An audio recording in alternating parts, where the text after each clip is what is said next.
ปากของเปิ้นเป็นอย่างนั้นนะแต่ว่าใจดีเนี่ยท่านก็ไม่ได้ทำมายังภัยฝ่ายคนที่มีความระวังเข่งขรึมบ่ค่อยจู้จี้กับภัยเนี่ยก็มักจะมีคนเก่งใจมักจะมีคนเก่งกลัวเพราะว่ามีตบะในตัวข้อความที่ว่ามานี้ฉันใดตปะขันติคือการอดทนจนเป็นตบะก็ฉันนั้นผู้ใดอดทนโดยลักษณะนี้ผู้นั้นก็ถือว่าได้บำเพ็ญตบะแต่ต้องอดทนด้วยการมีปัญญาพิจารณาตัวคือหันตามความเป็นจริงอย่างมีเรื่องอย่างมาปรากฏโดยเฉพาะ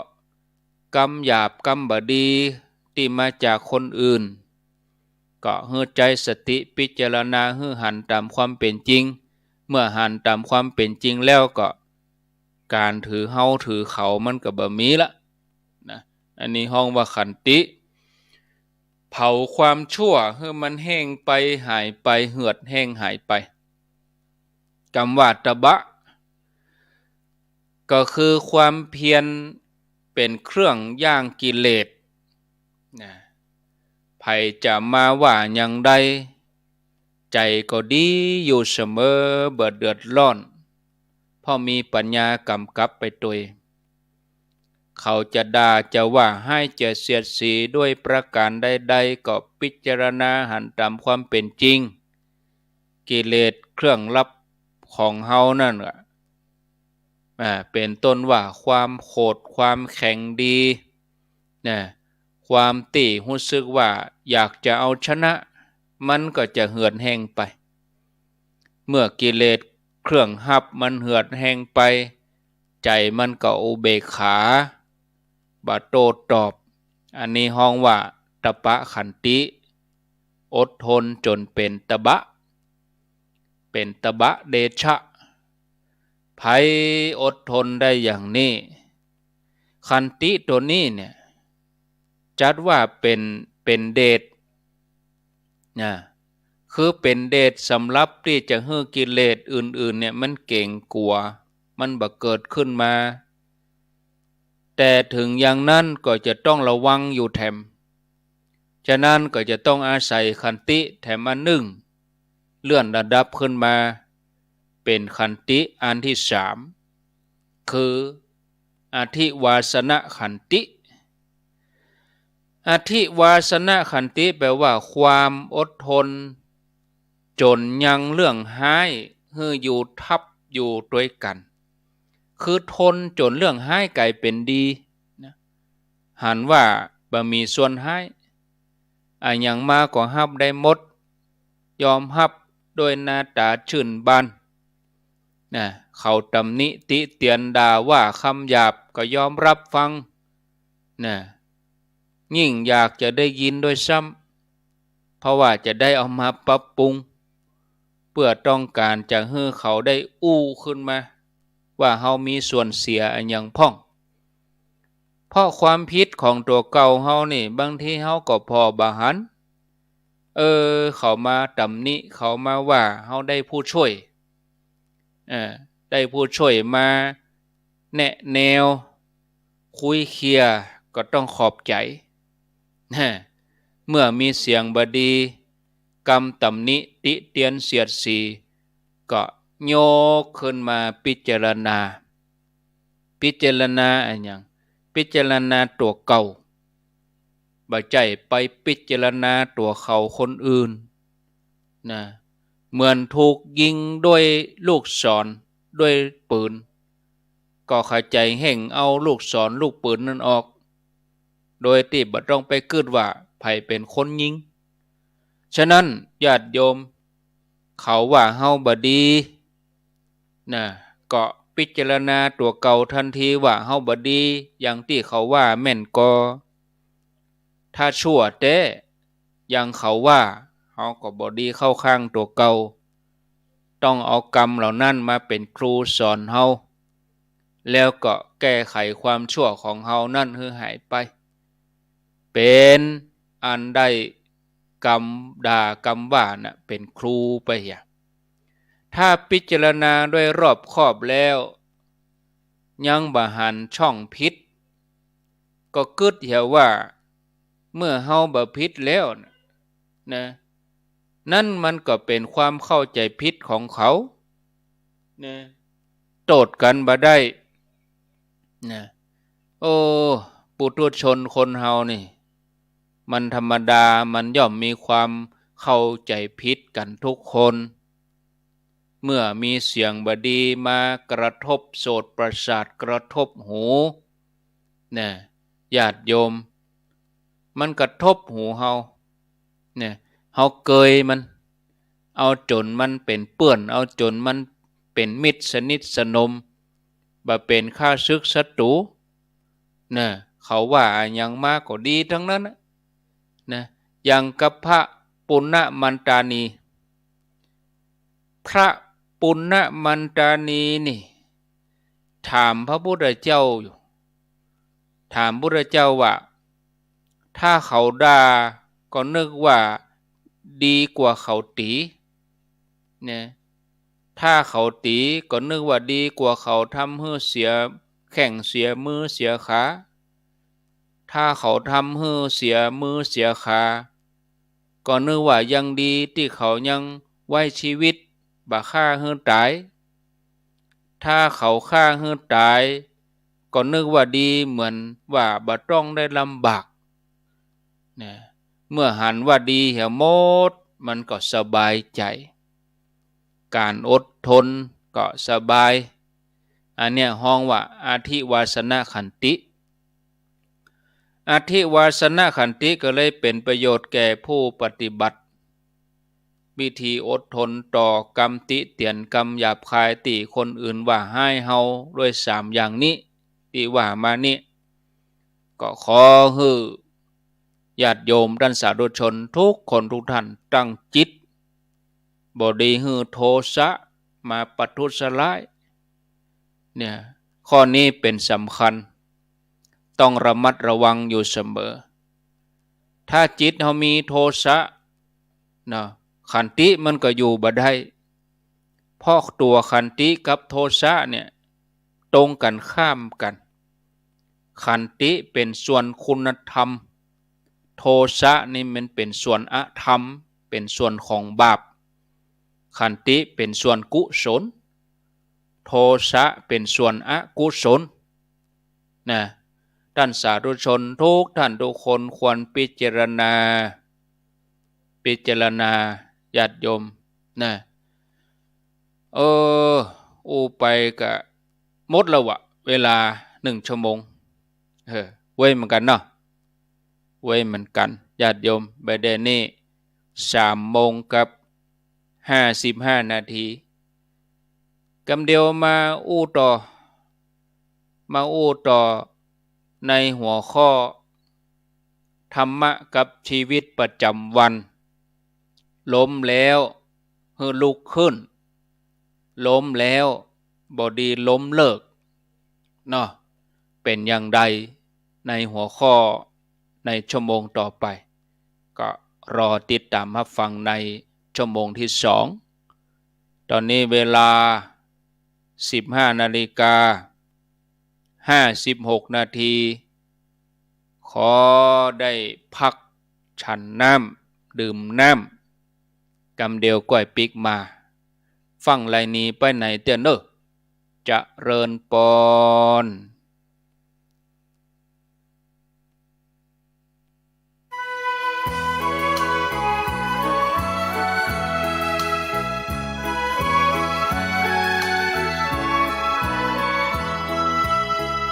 พราวแพรวอันดวงแก้วแวววาวสดสีงามหลายหลากมากน้ำนิยมนิลการมุกดาบุษราคำคมน่าชมว่างามเหมาะสมดี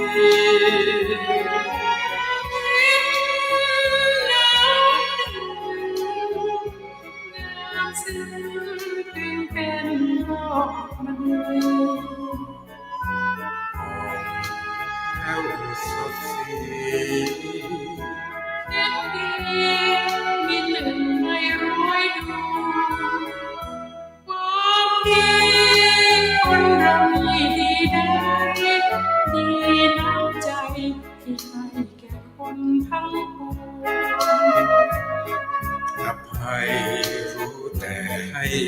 ไม่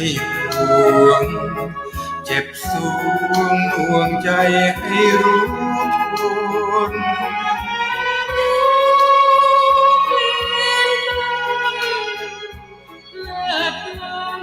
ความเป็นยอดคน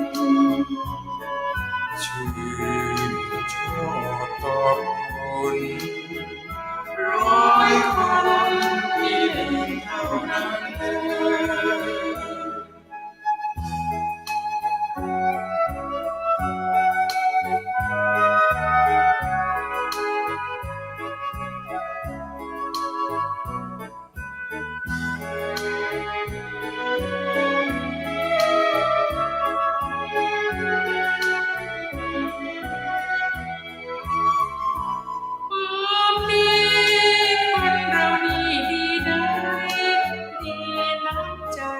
ที่ให้แก่คนทั้งปวงอภัยรู้แต่ให้ไปไม่ห่วงเจ็บสวงหน่วงใจให้รู้ท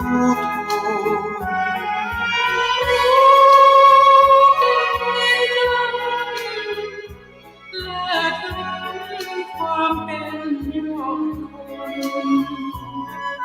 ชื่นชอบตอบคน100 คน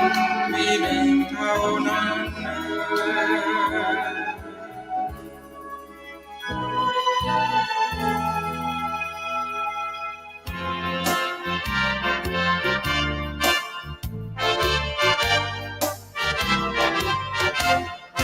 เกิดเป็นคนอย่าเห็นแก่ตนและดีถึงจะมีร่ำรวยสุขสันต์จนหรือมีไม่เป็นที่สำคัญแม้รักกันพึ่งพาอย่าไปตัดไมตรีเกิดมาพึ่งกันผิวพรรณใช่แบ่งศักดิ์ศรีวันนี้เราอยู่คิดดูให้ดีถึงจะจนจะมีอย่าไปสร้างเวรกรรมคืนไปทำชั่วไปอาจต้องใช้กรรมเวรอย่างง่ายโลกลงเพราะคงจะเกิดลำเค็ญสร้างบุญพระท่านคงเห็น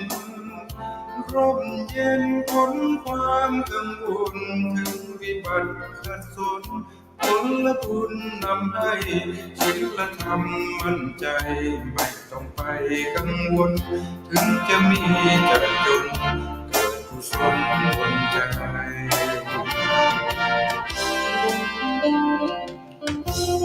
พระสุภกาสมีคุณพร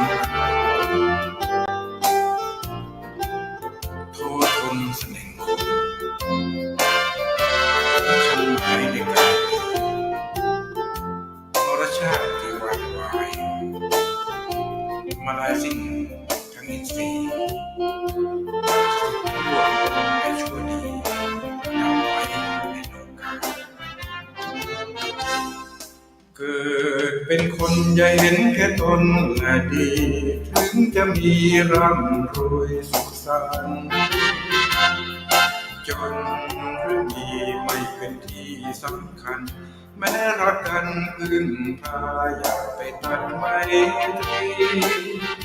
เกิดมาพึ่งกันผิวพรรณใช่แบ่งศักดิ์ศรีวันนี้เราอยู่คิดดูให้ดีถึงจะจนจะมีอย่าไปสร้างเวรกรรม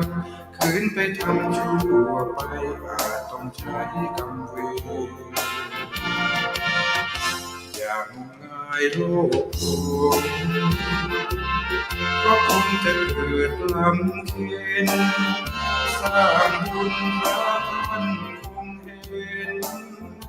ร่มเย็นพ้นความกังวลถึงวิบัติขัดสน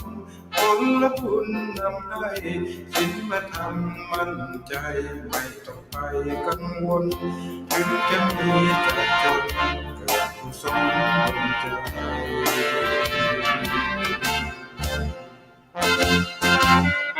คณะสงฆ์ครูบาอาจารย์พระนักจัดรายการสถานีวิทยุพระนักเผยแพร่เจ้าหน้าที่ผู้จัดรายการเครือข่ายสถานีวิทยุคลื่นสีขาวเพื่อชาวประชาขอเชิญพุทธศาสนิกชนนักศีลนักบุญทุกท่านร่วมทำบุญลอเทียนพรรษาประจำปี 2566 เพื่อสมทบทุนโรงเรียนทุ่งโป่งตำบลเมืองปานอำเภอเมืองปานจังหวัดลำปางและสถานีวิทยุเพื่อการศึกษาวิทยาลัยสงฆ์นครลำปาง FM 106.50 เมกะเฮิรตซ์ร่วมทำบุญแผ่นเทียนธรรมจักรแผ่นละ20 บาทลอเทียนพรรษาถวายวัดพระบาทอุดมตำบลเวียงอำเภอฝางจังหวัดเชียงใหม่หรือร่วมทำบุญตามกำลังศรัทธารอเทียนพรรษาจำนวน9 เล่มและถวายเทียนพรรษา15หัววัดวันที่15 กรกฎาคม 2566 เวลา 8:30 นาทีถึง 17 นาฬิกาณวัดตุ่งโป่งตำบลเมืองปานอำเภอเมืองปานจังหวัดลำปางเดินทางไปร่วมบุญถวายเทียนพรรษาในพื้นที่อำเภอฝางจังหวัดเชียงใหม่ณวัดพระบาทอุดมอำเภอฝางจังหวัดเชียงใหม่วันที่13 สิงหาคม 2566 เวลา 14 นาฬิกาสามารถร่วมทำบุญได้ที่ธนาคารกรุงไทยชื่อบัญชีโครงการพัฒนาการศึกษาโรงเรียนขนาดเล็กอำเภอเมืองปานจังหวัดลำปางหมายเลขบัญชี 536-303-4255เอาแล้วศรัทธาญาติโยมท่านสาธุชนคนดีทั้งหลายทุกท่านได้พักฉันน้ำเดินไปเดินมายืดเส้นยืดสายก็ผ่อนคลายลงไปเวลา 16:04 นาที4 โมงกับ 4 นาทีญาติโยมกำลังรับฟังรายการสารธรรมยามแลงดำเนินรายการโดยอาตมาภาพพระครูอภิวัฒนวิกรมวัดปากกลางเจริญตำบลดอยหล่ออำเภอดอยหล่อจังหวัดเชียงใหม่เป็นผู้รับผิดชอบดำเนินรายการมาพบญาติโยมท่านสาธุชนคนดีทั้งหลายเป็นประจำทุกวันพุธแล้วก็วันศุกร์วันพุธนี่ตามปกติก็จะมา2 รูป 2 ตนพร้อมกับท่านพระครูสุเมธธรรมเสวีเจ้าวาดวัดปากกลางสามัคคีม่อนฤาษีแต่ว่าวันนี้ท่านพระครูเปิ้นติดศาสนกิจสามารถที่จะมาดำเนินรายการได้ก็เหลืออาตมาดำเนินรายการอยู่ตนเดียวเมาไปเลย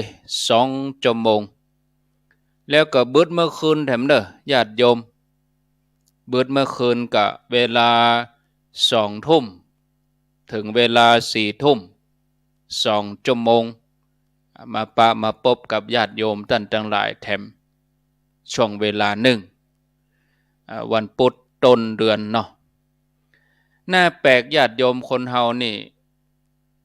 บ่มีภัยที่จะรังเกียจความสำเร็จทุกคนต่างก็ปฏิเสธความล้มเหลวที่จริงความสำเร็จกับความล้มเหลวเนี่ย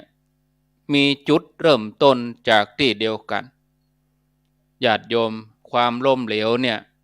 เป็นตัวเพาะบ่มความสำเร็จความล้มเหลวนี่เสมือนหนังร้านแห่งความสำเร็จคนที่ล้มเหลวนะบางทีก็เอาแต่ปิดตัวเอง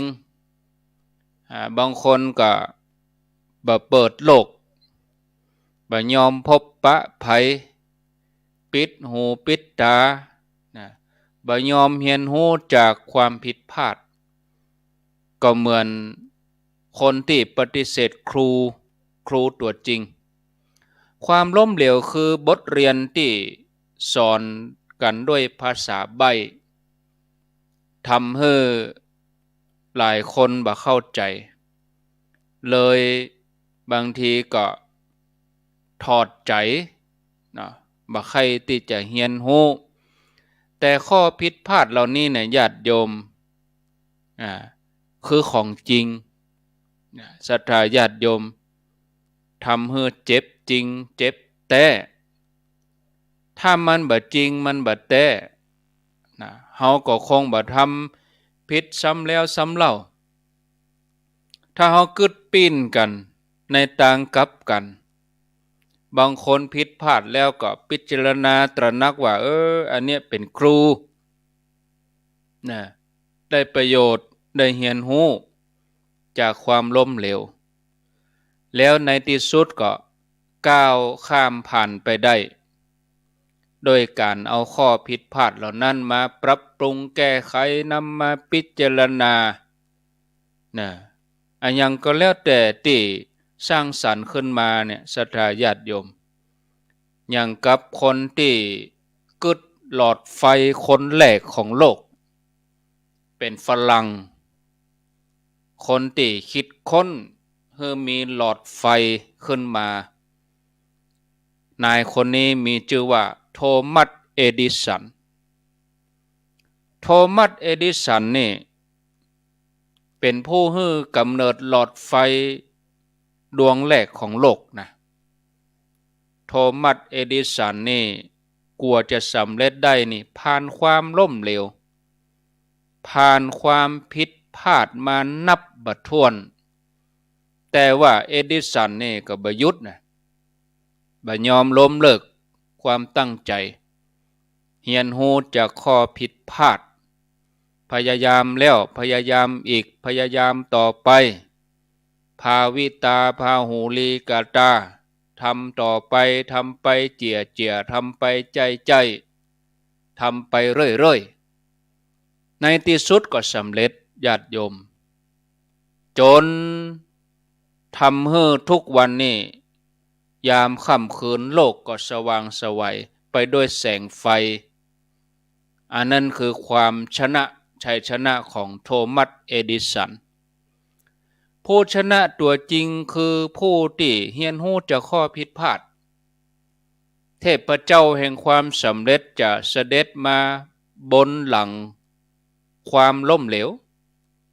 ถ้าบ่มีความล้มเหลวก็บ่มีความสำเร็จ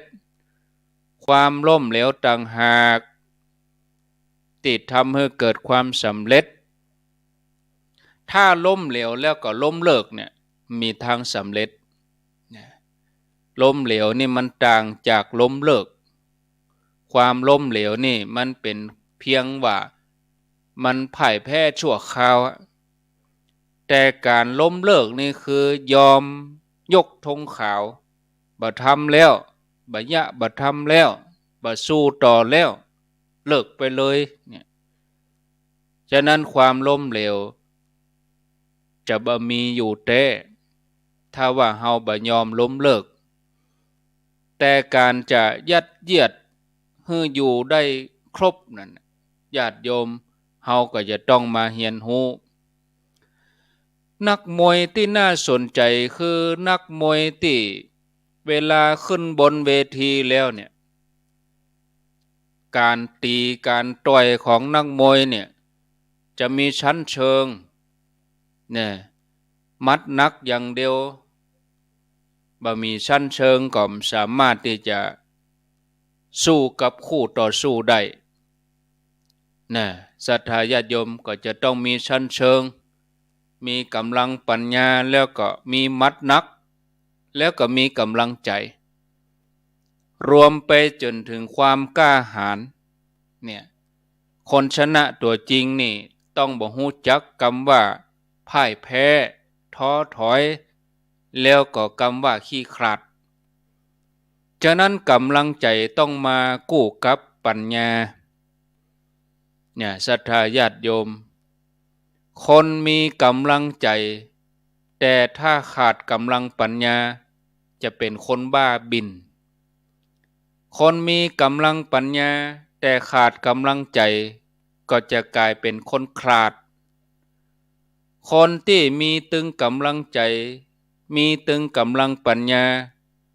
ถึงจะห้องว่าเป็นคนที่กล้าหาญชัยชนะที่ยิ่งใหญ่ก็จะมากับอุปสรรคที่ยิ่งใหญ่เหมือนต้นไม้สูง ต้องผจญกับลมตีแหงคนที่ผ่านห้อนผ่านหนาวมานักจะมีความแข็งแกร่งฉะนั้นคนที่จะปรารถนาความสำเร็จจะต้องถือคติว่าว้าวขึ้นสูงได้เพราะลมต้านคนสูงได้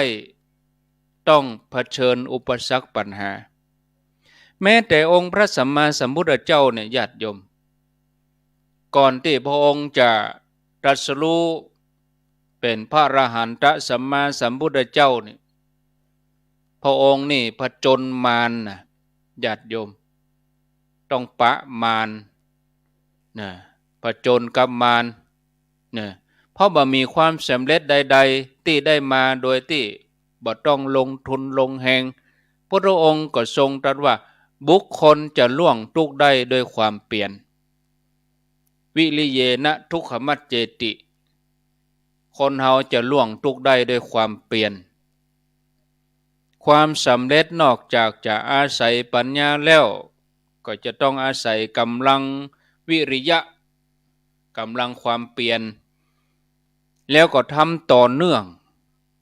แล้วก็ทำเมินพอสมควรจนกว่าจะสำเร็จเพาะบ่มเพราะคนเฮาที่จะประสบความสำเร็จได้นั่นก็จะต้องเป็นผู้ที่ต่อสู้กับอุปสรรคปัญหาอย่างบ่ย่อท้อเพื่อบรรลุถึงความสำเร็จอย่างกับพระพุทธเจ้าก่อนที่เจ้าชายสิทธัตถะจะตรัสรู้เป็นพระสัมมาสัมพุทธเจ้านั่นนี่พระองค์ไปเรียนกรรมฐานทำสมาธิกับอาลาลดาบทอุทธกดาบทแต่ก็บ่ได้บรรลุโพธิญาณก็เปลี่ยนวิธีหันมาบำเพ็ญเพียรทำอย่างนักเลยทำถึง6 ปีนะพระองค์ปฏิบัติถึง6 ปีก็พบความผิดพลาดล้มเหลวครั้งแล้วครั้งเล่าแต่พระองค์ก็บ่ยอมล้มเลิกหรือว่าเลิกล้มการปฏิบัติกลางคันพระองค์หันมาปฏิบัติอดอาหารพ่องทรมานร่างกายจนตัวพระองค์จนพร้อมนะเหลือแต่ว่าหนังหุ้มกระดูกนะถึงอย่างนั้นก็ยังบรรลุเตื้อต่อมาพระองค์ก็เกิดปัญญาพิจารณาว่าการปฏิบัติด้วยการทรมานตัวเก่าเนี่ยเป็นวิธีที่มันเข่งลำไปมันตึงเกินไปจากนั้นพระองค์ก็หันมาปฏิบัติบำเพ็ญเพียรปฏิบัติตามตั้งสายกลางกลับมาเสวยอาหารหมู่ปัญจวัคคีย์ทั้ง5เข้าใจว่าพระองค์ล้มเหลวแล้วปัญจวัคคีย์ทั้ง5ก็เลยทอดทิ้งพระองค์หนีไปอยู่ที่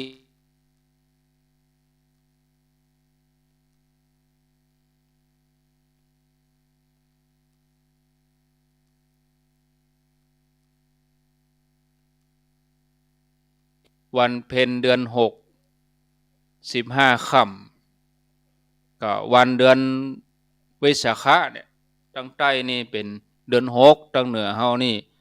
เป็นเดือน8วันเพ็ญเดือน8แต่ว่าปีนี้มาตรงกับเก้าเพ็งเพราะว่าเดือน10 2 หน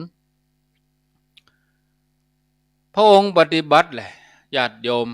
ในปีที่6นะ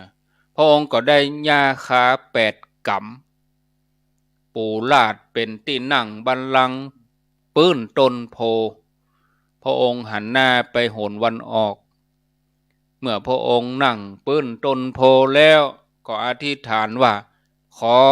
นั่งที่นี่เนี่ยเป็นครั้งสุดท้ายแม้ว่าเลือดเนื้อหนังจะเหือดแห้งไปกระดูกจะผุพังสลายไปหากยังบ่ได้บรรลุสัมมาสัมโพธิญาณก็จะบรรลุจากที่นี่เป็นเด็ดขาดแล้วพระองค์ก็ปฏิบัติด้วยความเพียรเต็มกำลัง แต่การตรัสรู้ได้นั้นบ่ง่ายอย่างที่กึดเพราะคืนนั้นมีพญามารมารบกวนตอนที่พญามารยกทัพมาเนี่ยญาติโยมเหล่าเทวดาที่อารักขาดูแลพรหมทั้งหลายที่เคยเฝ้าดูแลก็ลาปิกไปหมดเหลือแค่พระองค์อยู่ตนเดียวอยู่องค์เดียวมีภัยช่วยพญามารกับมาทวงบัลลังก์อันนี้บัลลังก์ของเฮาท่านจงลุกจากที่นี่ไปอย่าเฮามาทวงคืนแล้วพุทธเจ้าพระองค์ก็ตรัสตอบไปว่าอันนี้บัลลังก์ของเฮามารก็ถามว่ามีสักขีพยานก็เนี่ยพุทธองค์ก็ทรงจี้ไปที่แม่ธรณีเมื่อพระองค์อ้างแม่ธรณีเป็นพยานมารก็เลิกทวงบัลลังก์แต่หันมารบกวนด้วยวิธีอื่นนะมารก็รบกวนเข้มข้นขึ้นไปในที่สุดใกล้แจ้งรุ่งสางพุทธองค์ก็ทรงชนะมารตรัสรู้เป็นสัมมาสัมพุทธเจ้าอันนั้นเพราะว่าพระองค์บ่ยอมท้อถอยพระองค์ชนะมารโดยที่บ่มีไผมาช่วยอันนี้คือชัยชนะที่ยิ่งใหญ่ญาติโยม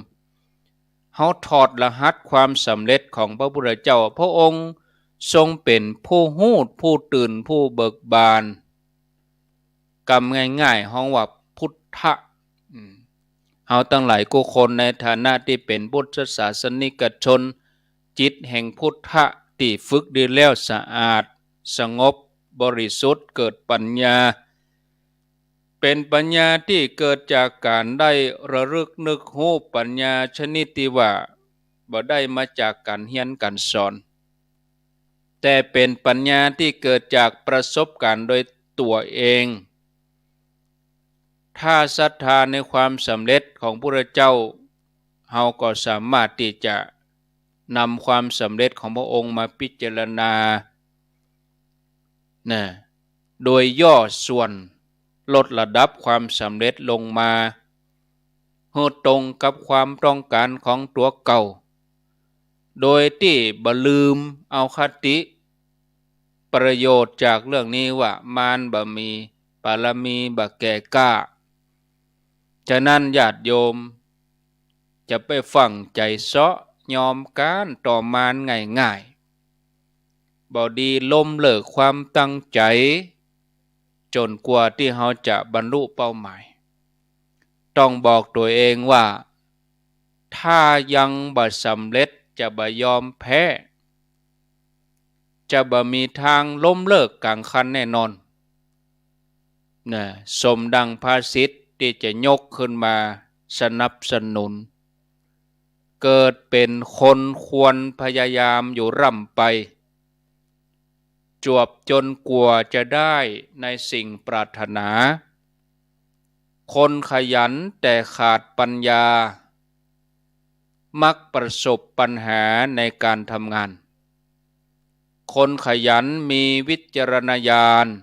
ทำกิจการใดก็สำเร็จอันนี้ก็ฝากศรัทธาญาติโยมท่านสาธุชนทุกคนทุกท่านไว้เพียงเท่านี้ก่อนเนาะพอเวลาแล้วประเดี๋ยวนี้มาเหมือนนักล้ำก็กลัวญาติโยมเขาจะก่ายมาจะได้ชั่วโมงเกิงชั่วโมงแรกนี้กัน1 ชั่วโมงเต็มนะญาติโยมชั่วโมงที่2นี้กันมาข้างแหม8 นาทีจะเกิงชั่วโมงชั่วโมงเกิงแล้วกำเดียวจะประกาศข่าวสารงานบุญให้สักเล็กน้อยก็มี2 งานเนาะงานแรกก็คือวันที่30 มิถุนายนงานพุทธาภิเษกพระพุทธรูปที่วัดเหล่าป่าตานบ่ได้เช็คพอที่สถานีแม่แจ่มสกำดังโมโห ประกาศไปงานที่เราปาตานไปตัวก็ญาติโยมแปลงอินเทอร์เน็ตตัวเช็คสัญญาณวิทยุตัวดังอยู่แม่แจ่มดังอยู่นะก็เชิญชวนในวันศุกร์ที่30มิถุนายนงานพุทธาภิเษกพระพุทธรูปที่วัดเหล่าปาตานตำบลช่างเครื่องอำเภอแม่แจ่มจังหวัดเชียงใหม่ในวันศุกร์ที่30มิถุนายนเริ่มเวลา 19:19 นาทีก็เชิญชวนญาติโยมทั้งหลายไปจนถึงเจ้าวันใหม่ก็คือวันที่1 กรกฎาคม1 กรกฎาคมซึ่งเป็นวันเสาร์ก็ไข่ตาพระเจ้าเมื่อเจ้าตี4วันเสาร์ที่1 กรกฎาคมส่วนวันที่30มิถุนายนนี่ก็พุทธาภิเษกเชิญชวนญาติโยมท่านสาธุชนทุกคนทุกท่านไปร่วมบุญร่วมกุศลกันแถมงานก็ขอเจริญพรเชิญญาติโยมร่วมงานตัวร่วมบุญกันตัวงานทำบุญหล่อเตียนประจำปี2566ที่วัดตุ่งโป่งตำบลเมืองปานอำเภอเมืองปานจังหวัดลำปางก็ขอเชิญชวนญาติโยมท่านสาธุชนทุกคนทุกท่านไปร่วมทำบุญกันในวันที่15 กรกฎาคม 2566รอเตียนกันวันค่ำนะวันที่15 กรกฎาคมเขาจะรอเตียนกันอยู่9 เล่มในวันที่15แล้วก็ตาลอยู่15 เล่มตาล15 วัดก็คือวัดในเขตใกล้เคียงในตำบลเมืองปานในอำเภอเมืองปานตัวเชิญชวนญาติโยมท่านสาธุชนทั้งหลายเมื่อรอแล้วก็จะเอาไปตาลที่เมืองฝางในวันที่13 สิงหาคม 2566ไผที่บ่ได้ไปจะฝากไปก็จะร่วมบุญก็แจ้งมาได้หลังไมค์ก็ได้หน้าไมค์ก็ได้ทุกรายการส่วนญาติโยมทางลำปางปุ่นก็แจ้งที่ท่านมหาสมชาติญาติโยมจะเป็นจิตอาสาเป็นจุดร่วมบุญที่ได้อ่านได้ไปแต่เจ้านะก็ขอเจริญพรร่วมบุญร่วมกุศลกันนะไปปูจาขี้เพิ่งเป็นแผ่นเป็นแว่นอันนั้นเอาไปปูจาที่หน้างานเลยแผ่นละ20 บาทเอาไปจอมที่เต๋าเอาไปจอมที่หม้อเปิ่นต้มขี้เตียนไปถึงเขาก็ถือไปเลยไปปูจาที่โต๊ะกรรมการแล้วก็ถือไป9 เล่มก็9 แว่น9 แผ่นเอาเตียวไปเขาก็จอมแล้วเขาก็รอกันอยู่9 เล่มญาติโยมแต่ถ้าเขาจะหอมขี้เพิ่งนี่ก็จะเป็นเล่มเก่าเล่มใหม่ขี้เพิ่งเป็นแผ่นที่เขาจังได้หันเปิ้นขายตามท้องตลาดแผ่นตะไดบ่ฮู้8 บาท10 บาทกะเนี่ยเขาจะหอมเขาก็เขียนชื่อใส่เอามาฝากไว้ได้ครูบาอาจารย์ที่เปิ้นจัดรายการนี้เอามาฝากไว้ที่ปากตังเจริญก็ได้เอาฝากที่วัดฝ่ายหินก็ได้เอาฝากไว้ที่เมืองฝางวัดพระบาทอุดมก็ได้แล้วก็จะไปฮับเอาถ้าใกล้มาหรือบางอันถ้าว่ามีนักมากมายเปิ้นบัดเดียวมันง่ายส่งไปรษณีย์ญาติโยมจะเป็นผู้นำบุญจะอาสาก็คือคนทั้งหลายไปหอมที่หั่นเหมือนพี่น้องทางลำปางเปิ้นทำนะประเด็นนี้ที่ลำปางนี่ก็มีอยู่30 กว่าจุดแล้ว30 กว่าจุดทำบุญก็เชิญชวนญาติโยม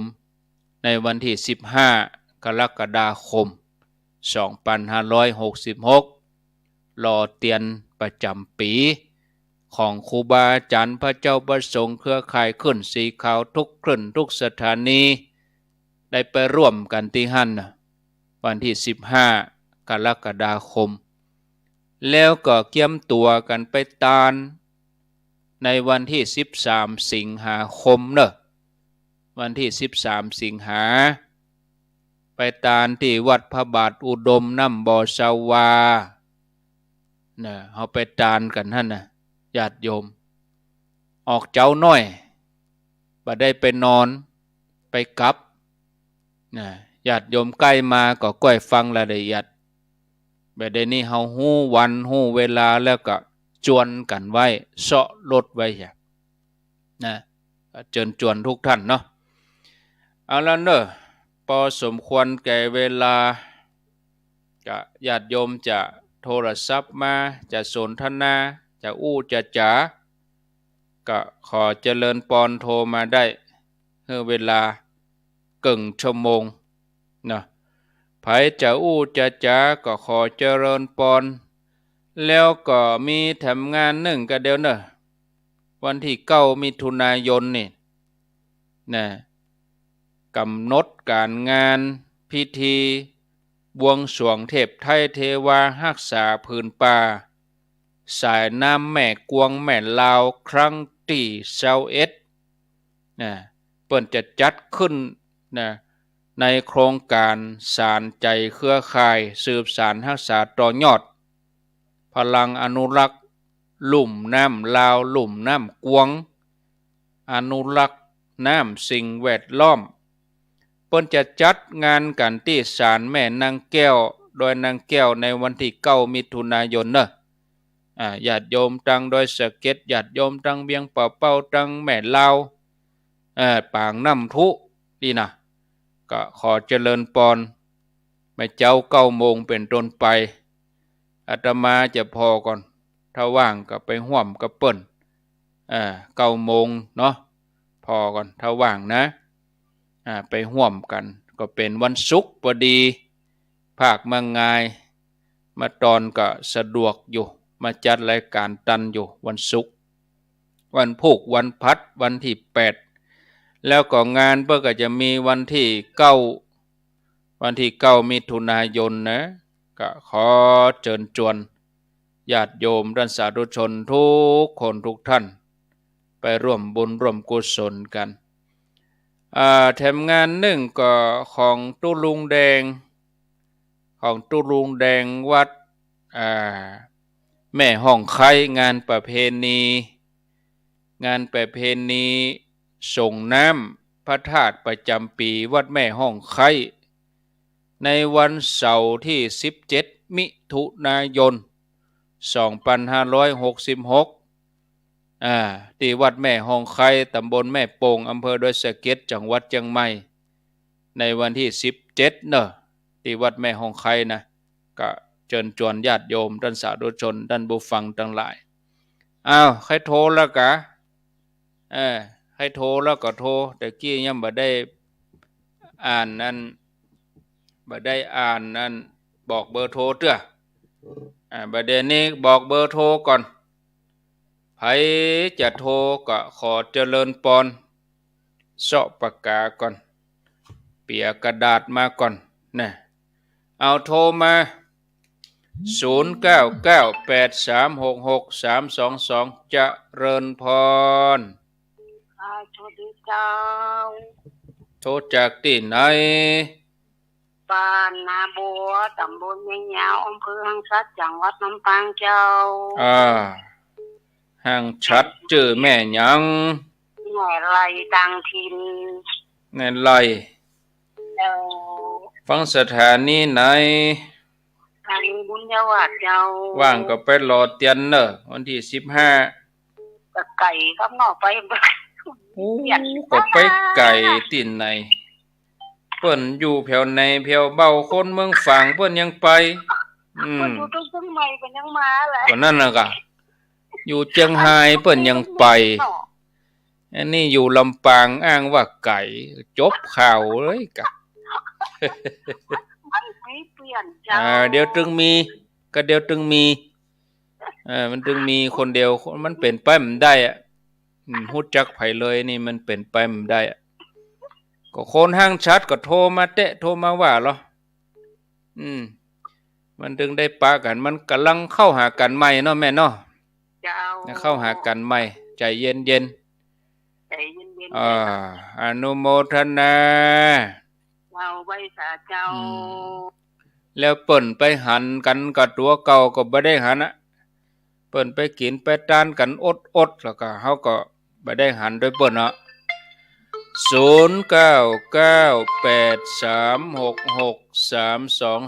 เจริญพร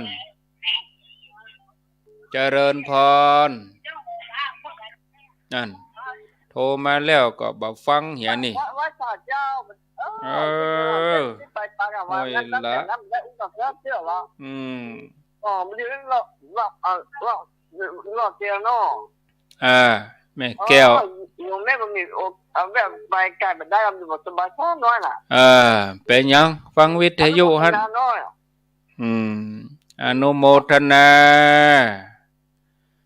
0998366322มีเข้ามาโทรเข้ามาอู้จาสนทนาตอนนี้4:34 นาทีเว้ยเหมือนกันเนาะเวลานี่นะเผลอกำเดียวบ่ได้อ่ะปุ๊บปั๊บโอ้เว้ยจะเริญพรได้สาเจ้าท่านพ่อครูโทรจากที่ไหนในเทียนเจ้าดอกยามบ้านฤดูตำบลวังเนินอำเภอแม่ทะเจ้าแม่ทะลำปาง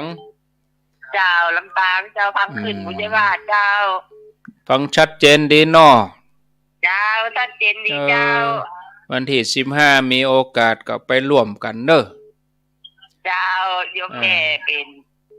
สายบุญดีแล้วอนุโมทนากำเดียววันสักโมทนาสักกรรมใต้รายการจะอ่านชื่อแถมกรรมเนาะโมทนาเจริญพรติดแล้วเจ้าไว้เจ้าโทรจากที่ไหนศพเตี้ยเจ้าศพเตี้ยเจ้าศพเตี้ยแม่บุญปันจะฟังอีกเลยปีนี้จะไปก็รอเตียนนี่พอก่อนเนาะเสาะจมูกก่อนเนาะข้างแถมเดือนเกิงก่อนนะข้างแถมเมินอยู่บอกกันไว้เมินเนาะโมทนาไปหล่อเตียนลำปางปีหน้าไปหล่อเวียงป่าเป้าอย่าเอาก็วนเวียนกันไปใหญ่กะเคลื่อนกันไปย้ายกันไปเป็นจุดปีหน้าเวียงเป่าเป้าเป็นเจ้าภาพเจริญพรภาษาเจ้าโทรจากไหนจากแม่น้อยบ้านตาโทกตำบลหนองฝายอำเภอเมืองลำปางเจ้ามาจะได้แม่น้อยโอ้เข้าใจดีเนาะท่านพ่อครูอธิบายเข้าใจเรื่องหยังเรื่องที่ว่าเป็นอันนั้นอย่างก็จะอันนั้นอันนี้ที่ใส่ใจมันน่ะอันนั้นอันนี้อันนั่นนี่เนาะเจ้าที่ว่าใจมันว่ายังก็บ่สนน่ะก็นั่นกันโมทนาอยู่ดีมีสุขเจริญพรติดแล้วเจ้าไว้สาเจ้าโทษจากที่ไหนอันนี้แม่พ่อจากปงยังคกเลยเจ้ามันน้องแร่เจ้าปงยังคกลำปางนี่อันแน่นหนาขึ้นมาเนาะฟังกันแน่นหนาขึ้นมาแถมม่วนอกม่วนใจดีกะโทรมาพ่องโทรมาพ่องเป็นยังโทรมาถึงจับถ้ามันตันนี่ได้โทรเนาะเจ้าสมัยเนาะ เออ ฟังไว้ใส่บาตรด้วย อ๋อก ดกับบัตรตั้งกดกดกับบัตรตั้งอย่างนี้กันเลยฟังตลอดนะเนาะ โมทนาบุญเนอ เจ้าสาธุสาธุ สาธุปงยังคกรอปอลำปางเจริญพร กราบมาสการเจ้า โทษจากที่ไหน ไผ่โทรหัวจ้างพระบาทเจ้า น่ะตรงหัวจ้าง ฟังแค่วัน4-5พุ่นนะ โอ้ฟังตลอดทุกวันเนาะ เจ้าแม่ พระ ฟัง บาทลำปางเออ ใช่เขาพระอาจารย์สมศักดิ์ อ๋อ ถึงว่าน่ะ มีโอกาสก็ไปร่วมไปฝากเปิ้นหั่นได้ถ้าได้ไปนะ เจ้า ไก่หั่นลูกเนาะ ที่แม่หันพระอาจารย์แล้วพระอาจารย์ไม่หันแม่ หันที่ไหนหันที่ไหน หันว่าถ้าทุ่งปอยกับไปดู โอ้ปะกันแล้วลูก ว่าหยังบ่หา นั่นกะ กันเข้าอยู่ เออก้อยไปปะกันแถมใหม่ที่ตุ่งโป่งปุ่นเด้อ เจ้าคุณสมัยกับคุณนั่นไม่หัน ได้ไปนอนปุ่นเหรออาตมาจะไปนอนปุ่นวันที่14อยู่ดีมีสุขสาธุ0998366322เจริญพร นมัสการพระอาจารย์เจ้า โทษจากที่ไหน แม่บ่เห็นมันขี่มดเก้าเจ้า สีหมวดเก้าเนาะ เจ้าอำเภอเมืองจังหวัดลำปาง ฟังตลอดสีหมวดเก้านี่ฟังหลาย เจ้า ต้นเพิ่งก็หลายโอ้ฟังกันนัก เจ้า เริ่มเกาะกลุ่มกันเริ่มเป็นกลุ่มเป็นก้อนกันแล้วเนาะ เจ้า ไปกินไปทานที่ไหนก็ไปตัวกันม่วนอกม่วนใจเนาะติดตามฟังตลอดก็ ฟังตลอดเจ้า ฟังกูตนก็เดียวก็ฟังท่านพระครูสิริต่อ เจ้า ท่านพระครูสิริธรรมบัณฑิตหลวงพ่อพระครูอุดมสิริทัตน์ต่อรายการอาตมาเนี่ยโชคดีเนอ เจ้า 0998366322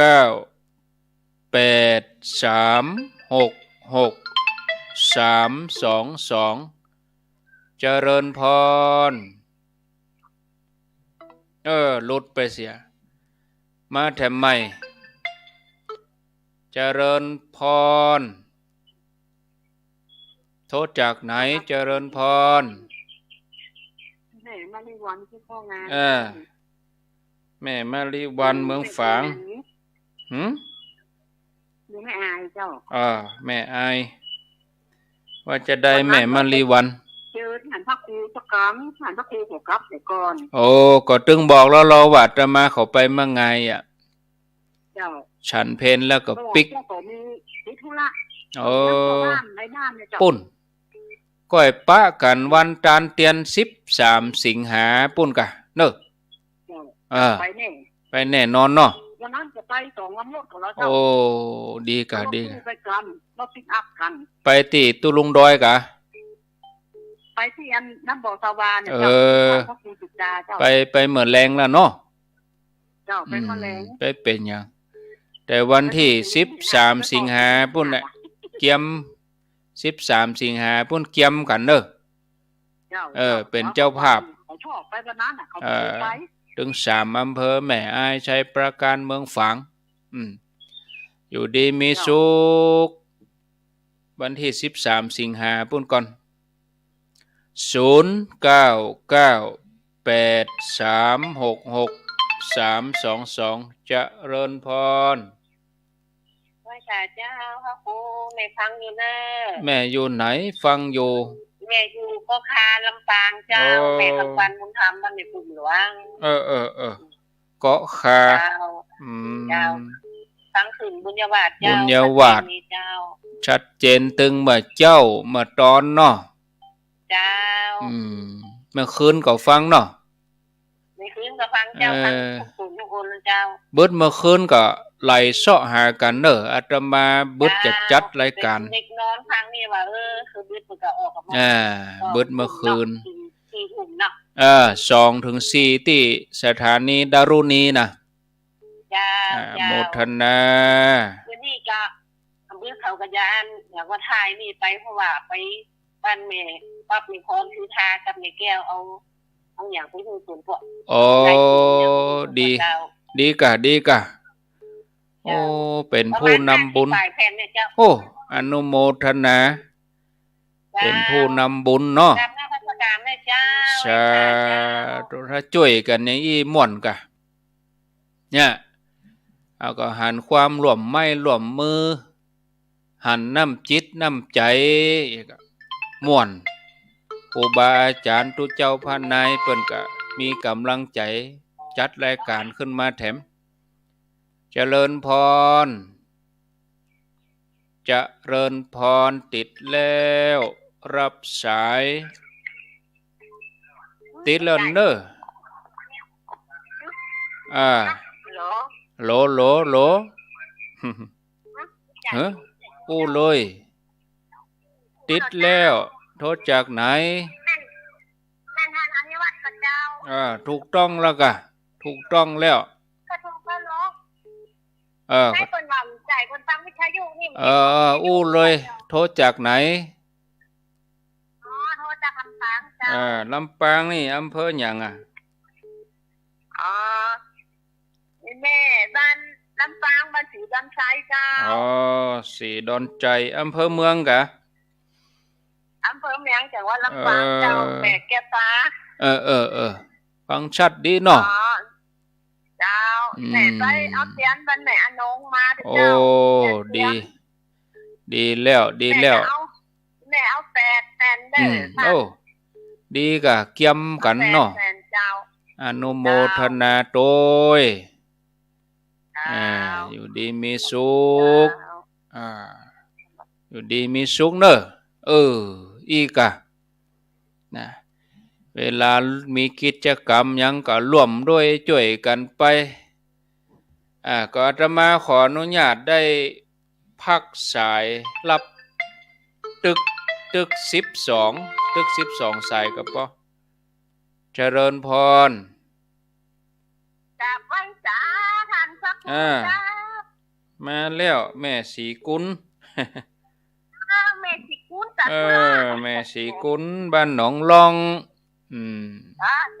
ม่ขอบคุณนะที่มางานศพแม่ท้องเสียเรียบร้อยไปเนาะเจ้าโมทนากำลังใจให้ทุกคนนะ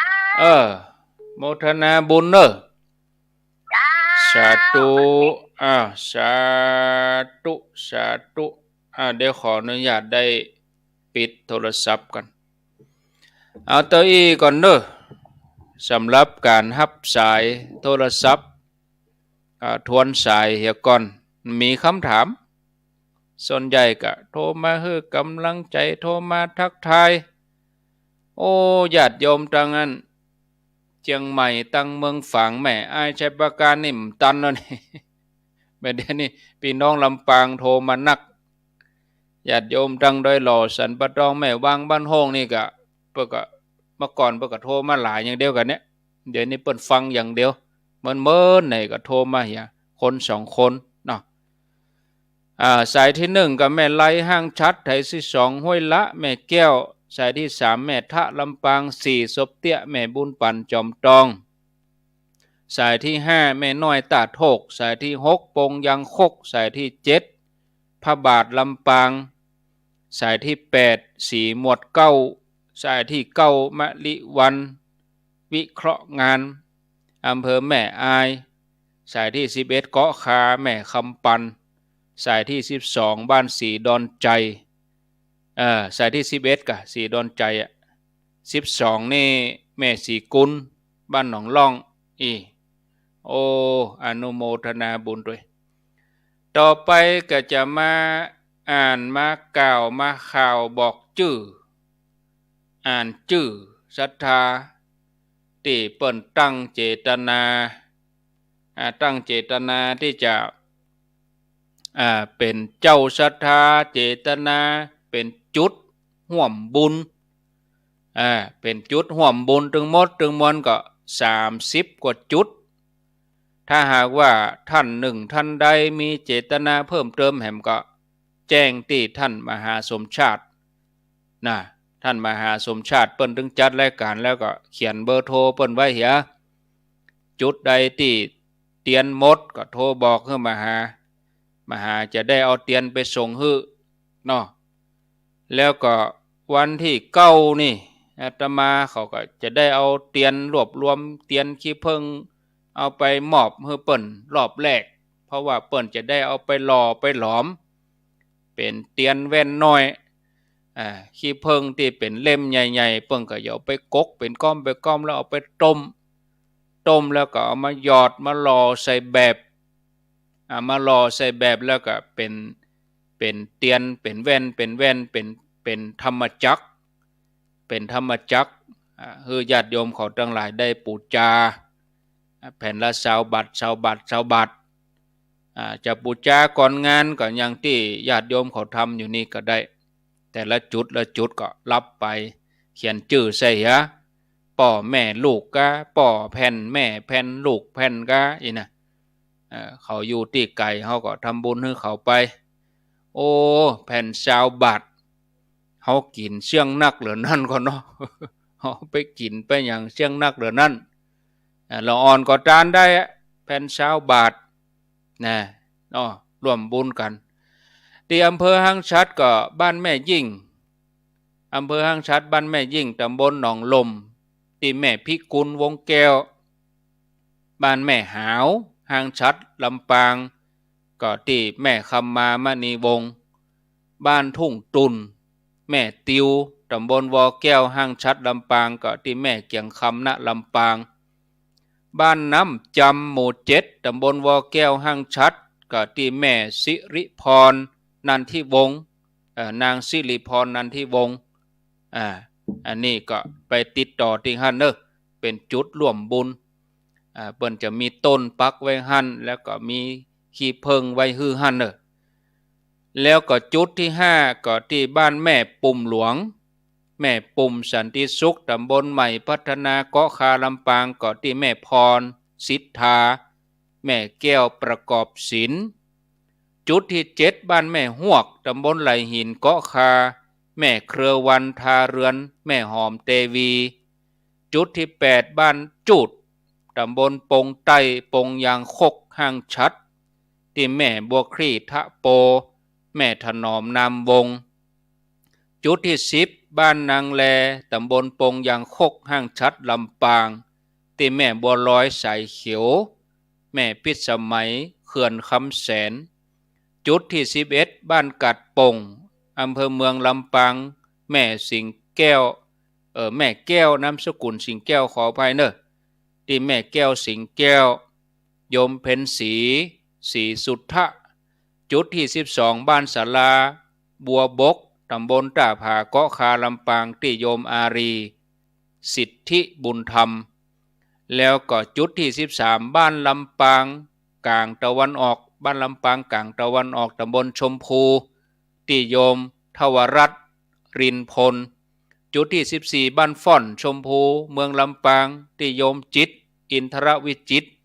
จุดที่15บ้านวังเป้าตำบลวังเป้าเกาะคาที่โยมแม่ตุมมาแสนอินคำจุดที่16บ้านบุญเกิดตำบลพระบาทก็ที่โยมคำสุขโยธินโยมสมศรีชิมรสจุดที่17บ้านโคกหัวจ้างบ้านหัวตุ้งสามัคคีตำบลพระบาทที่ป้าแก้วลุงกำจุดที่18บ้านหนองห้าตำบลอย่างเดียวกันเด้อตำบลหนองบัวเท่าบ้านหนองบัวเท่าตำบลพระบาทที่แม่กิ่งแก้วมณีเนตรแม่น้อยบัวไข่วงหาร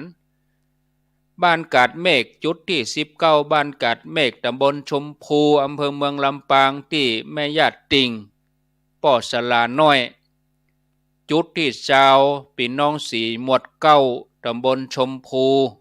อำเภอเมืองลำปางก็ที่แม่บัวเย็นจันทบจุดที่21บ้านหัวฝายตำบลกล้วยแพะอำเภอแม่ทะจังหวัดลำปางก็ที่แม่กาบแก้วสีอินแก้วจุดที่22บ้านนาดูตำบลวังเงินอำเภอแม่ทะที่แม่เทียนแก้วหนองยางจุดที่23บ้านนาพันตำบลหัวเสืออำเภอแม่ทะที่ป่ออันเนกแม่เซียนวงชุมพันธ์ขออภัยเนอะจุดที่24บ้านนากวางตำบลหัวเสืออำเภอแม่ทะที่ป่อนนานแก้วมูลตาจันวงบ้านดอนไฟจุดที่25ป่อนดอนชัยตำบลหัวเสือแม่ทะก็ที่โยมแม่ศรีวันอุดมจุดที่26บ้านนาดงตำบลวังเงินแม่ทะที่โยมแม่จ่ายซ้อนเขียวจุดที่27ที่บ้านแม่ไทยตำบลบ้านบอมอำเภอแม่ทะจังหวัดลำปางที่โยมแม่ปุ๋ยป่อพรหมมาสุขรัตน์เนอะแล้วก็จุดที่28บ้านด่านสีดอนแก้วตำบลสันดอนแก้วอำเภอแม่ทะลำปางที่โยมสุขใจยามีแม่จินดาใจยามีจุดที่29บ้านหนองล่องตำบลบ้านเป้าอำเภอเมืองปานอำเภอเมืองกะเนาะอำเภอเมืองลำปางนี่ที่แม่จันแดงฟันปันวงแล้วก็แม่สีกุลตันทุละจุดที่30บ้านห้องกอกตำบลบ้านเป้าที่แม่สีนวลวงชมพูจุดที่31บ้านโกงบ้านเป้านี่นะเมืองปานอำเภอเมืองลำปางนี่ที่แม่บุญมีกาจุมจุดที่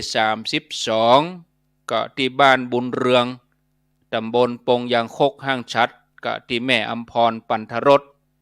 อันนี้แล้วก็เพิ่มเติมจุดที่33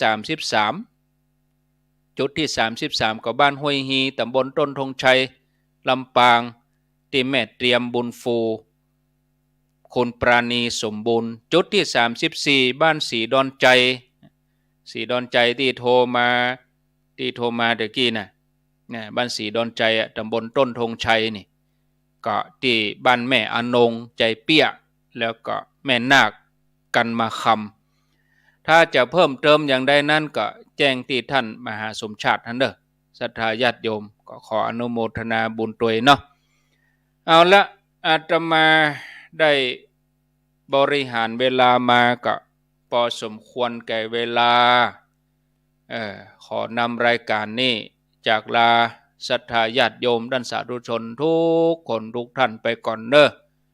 ก็ปากันแถมใหม่วันพุธวันพัดเมื่อเจ้าก็ตุลุงยองก็จะมาปะญาติโยมตามปกติเหมือนเดิมคอมพิวเตอร์ดีละคนก็ดีละคอมก็ดีละนะวางก่อนตึงคนตึงคอมลุตึงกู้ ประเด็นนี้คอมก็ดีคนก็ดีวันพุธมาเจ้าก็ฟังกันตามปกติตี3ถึงตี5แล้วธรรมาภาพก็มาปะญาติโยมตามปกติตี5ถึง6โมงเหมือนเดิมนะปะกันแถมใหม่เมื่อคืนก็ไปลืมเนอะ2 ทุ่มถึง4 ทุ่มในเครือข่ายขึ้นสีขาวญาติโยมตังลำปางก็ฟังที่คลื่นดารุณีไล่ซ้อหากันเอาเนอะไล่ซ้อหากันเอาเมื่อคืนนะก้อยปะกันสำหรับวันนี้โชคดีมีใจอายุวันโนสุขังปะลัง